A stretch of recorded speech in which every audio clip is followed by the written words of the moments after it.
যে কারো ভালোবাসা পাওয়ার জন্য আজকের এই আমলটি আপনি করুন।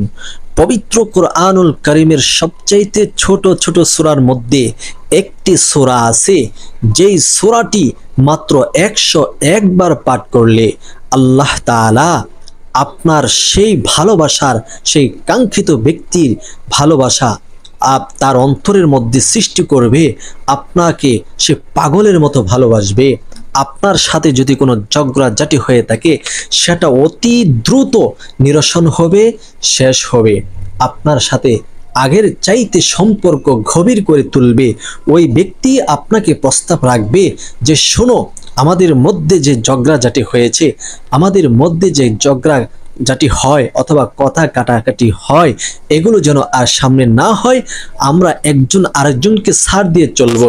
সেটা স্বামী স্ত্রীর ক্ষেত্রে অনেক সময় হয়ে থাকে। স্বামী যদি স্ত্রীকে একটি প্রস্তাব দেয় অথবা একটি কথা বলে, স্ত্রী ঘাত করে ওঠে, স্ত্রীর বাপের বাড়ির প্রখর দেখায়, পাওয়ার দেখায়, অথবা তার সৌন্দর্য, তার লাবণ্যের সেই পাওয়ার দেখিয়ে স্বামীর সাথে সে কর্কশ ভাষায় কথা বলে, স্বামীর সাথে ঝগড়া ফাসাদ করে।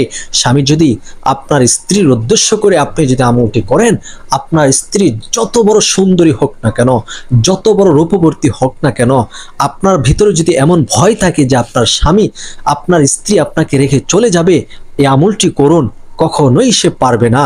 কেমন যেন আপনি ভালোবাসার রশি দিয়ে তার কোমরে বেঁধে রেখেছেন, এমন একটি পরিস্থিতি তার মধ্যে পয়দা হয়ে যাবে।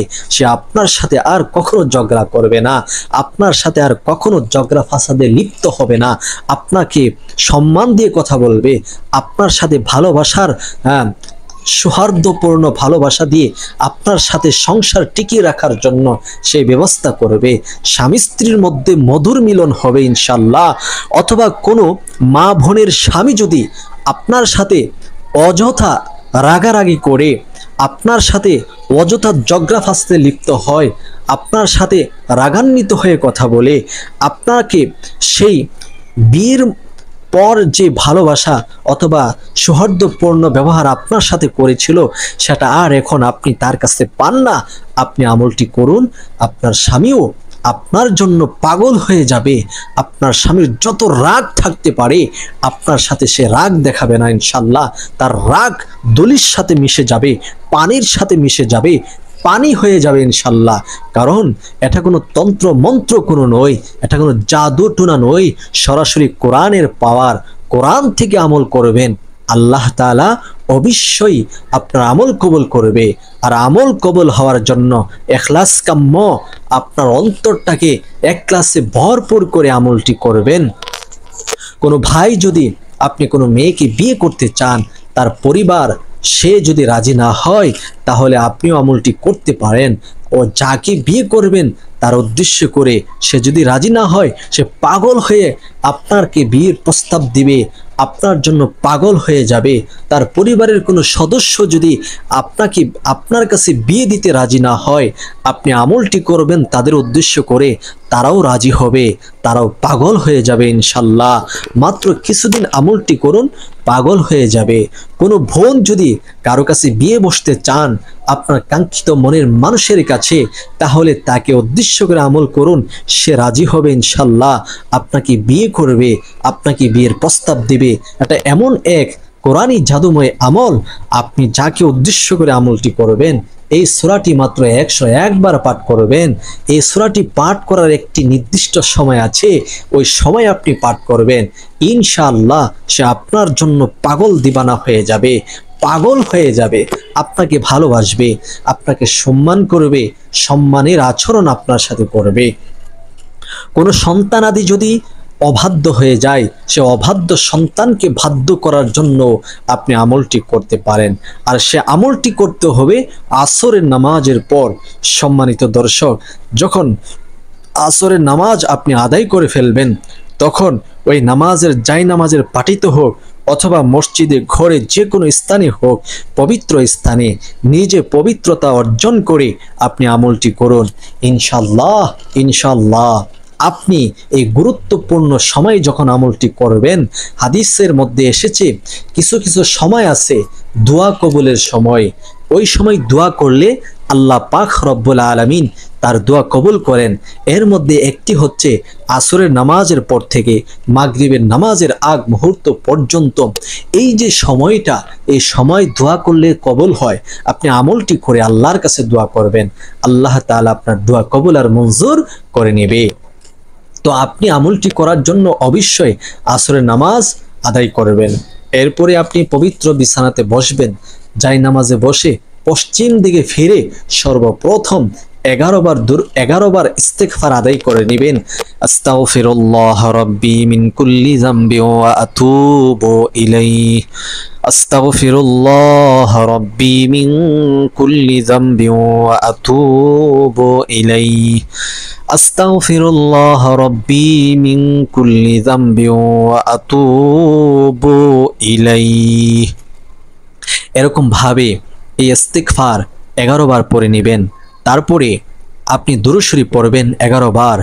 আল্লাহুম্মা সাল্লি আলা মুহাম্মাদ ওয়া আলা আলি মুহাম্মাদ কামা সাল্লাইতা আলা ইব্রাহিম ওয়া আলা আলি ইব্রাহিম ইন্নাকা হামিদুম মাজিদ। আল্লাহুম্মা বারিক আলা মুহাম্মাদ ওয়া আলা আলি মুহাম্মাদ কামা বারাকতা আলা ইব্রাহিম ওয়া আলা আলি ইব্রাহিম ইন্নাকা হামিদুম মাজিদ।